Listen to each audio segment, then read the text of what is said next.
कांग्रेस के वरिष्ठ नेता और राज्यसभा सांसद दिग्विजय सिंह ने अपने मुख्यमंत्री कार्यकाल में लिए गए निर्णय को लेकर एक बड़ा बयान दिया है। उन्होंने एक निर्णय को अपनी सबसे बड़ी गलती माना है। दिग्विजय सिंह ने कहा कि धारा 40 के अधिकार एसडीएम को देकर मैंने बहुत बड़ी गलती कर दी। निष्पक्षता से काम करने वाले चुने हुए जनप्रतिनिधियों या वकीलों का ही ट्रिब्यूनल बनाना चाहिए था। उन्होंने कहा कि जिसने एसडीएम साहब की बात नहीं मानी उसे धारा 40 की कार्रवाई हो जाती है। हमारी सरकार बनने पर इसमें बदलाव करेंगे। उन्होंने कहा कि जिले में बैठा अधिकारी गांव पर नियंत्रण नहीं कर सकता, इसलिए हमने ग्राम सभा के लिए कानून बनाया।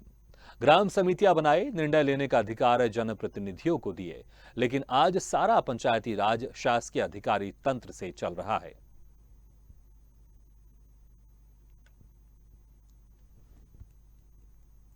हमने एसडीएम को धारा 40 के अधिकार देकर बहुत बड़ी गलती की। उसमें चुने हुए प्रतिनिधियों का ही हमको ट्राइब्यूनल बनाना चाहिए या वकीलों का ट्राइब्यूनल बनाना चाहिए, निष्पक्षता से काम करे। क्योंकि जिसने एसडीएम साहब की बात नहीं मानी उसको धारा 40 का नोटिस होगा और जाके अरेस्ट करो। ये कमी हम लोग में रही। इसको सरकार हमारी अगर बनती है, अधिकारियों के हाथ में आपने एसडीएम सरकार कलेक्टर को दे दिया। अब कलेक्टर कौन है? वही है जो पहले एसडीएम थे, वही कलेक्टर बन गए। इस पर थोड़ा विचार करें। हमने एसडीएम को धारा 40। तो एक तरफ अब चुनाव को लेकर बीजेपी की तैयारी जारी है, वहीं दूसरी तरफ कांग्रेस ने भी नगरीय निकाय और पंचायत चुनाव की तैयारियां शुरू कर दी हैं। इस खबर पर ज्यादा जानकारी के लिए सीधे रुख करते हैं स्वदेश न्यूज के एसोसिएट एडिटर मुक्ता पाठक के पास। मुक्ता जी, बीजेपी की तैयारी तो हमेशा ही रहती, क्योंकि बीजेपी कहती है कि हम 24 घंटे चुनावी मोड में रहते हैं। लेकिन अगर कांग्रेस की बात करें तो अब कांग्रेस भी मैदान में कूद गई है और कांग्रेस भी अब उनकी चुनाव को लेकर तैयारियां शुरू हो गई है। इसी के चलते अब उनकी बैठकों का दौर भी शुरू हो गया है। जी बिल्कुल।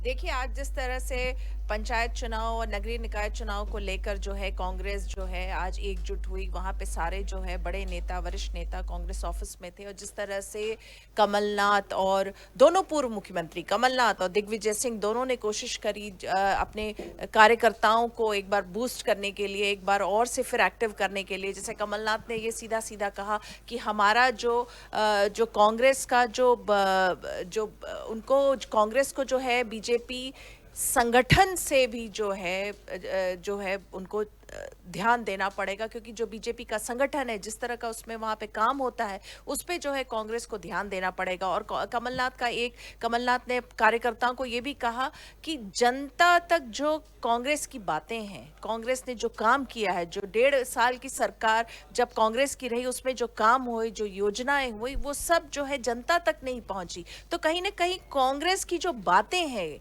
वो जनता तक नहीं पहुंचती है। इसको जो है जनता तक पहुंचाने की बहुत बड़ी जो है जरूरत है, जो गैप है उसको पाटना पड़ेगा। ये उन्होंने कोशिश करी बताने की कार्यकर्ताओं को। दिग्विजय सिंह ने भी बहुत बड़ी बात कही। उन्होंने कहा कि उनसे एक बहुत बड़ी भूल हुई थी कि जो पंचायती राज है, जो उसका जो पूरा पावर था, उन्होंने अधिकारियों को, ऑफिसर्स को दे दिया था। उनका ये मानना है कि जी ये जो है जनप्रतिनिधि के हाथ में रहना चाहिए। अगर जनप्रतिनिधि के हाथ में रहता है तो वो जनता की समस्या और उसी का निराकरण उसी वक्त कर देते हैं।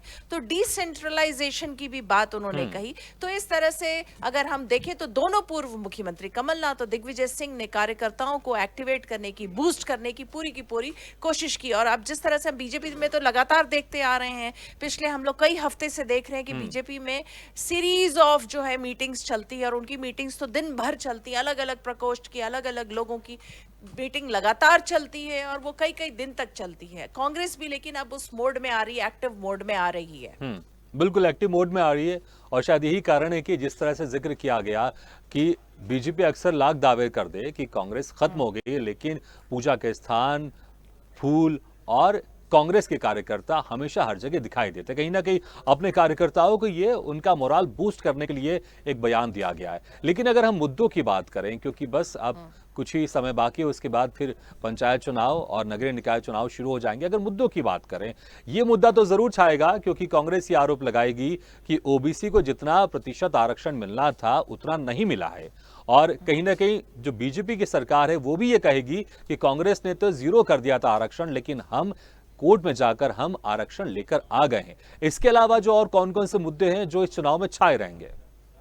देखिए, ये तो आपने कहा ही, ओबीसी आरक्षण का जो मुद्दा है वो तो कांग्रेस बार बार उठा रही है। वो ये कह रही है कि जिस तरह से सुप्रीम कोर्ट का फैसला आया और उसके बाद जो है बीजेपी ने जो इस पे जो एक उत्सव का माहौल बनाया, इवेंट एक तरह से कर दिया, वो एक गलत मैसेज देने की कोशिश की, क्योंकि जो आरक्षण जो 27% का दावा बीजेपी कर रही है वो कभी ना हो पाएगा, वो 14% पे ही जो है रुक जाएगा। तो ये मुद्दा तो कांग्रेस उठा रही। उसके अलावा जो है महंगाई एक बहुत बड़ा इशू है जिसको कांग्रेस लगातार बात कर रही है, भ्रष्टाचार पे बात कर रही है, और जो घोषणावीर जो वो बार बार कहती है कि मुख्यमंत्री शिवराज सिंह चौहान जो है वो घोषणावीर मुख्यमंत्री हैं, वो घोषणाएं तो करते हैं लेकिन वो क्रियान्वयन उसका नहीं हो पाता है। घोषणा होती है, कागजों तक रहती है, और वो जो है वो एक्शन मोड में नहीं आता है। तो जी। ये सारे मुद्दे और महंगाई जो है वो बार बार महंगाई पे जो है कांग्रेस का फोकस रहेगा। बिल्कुल मुक्ता जी, बहुत बहुत शुक्रिया इस तमाम जानकारी के लिए।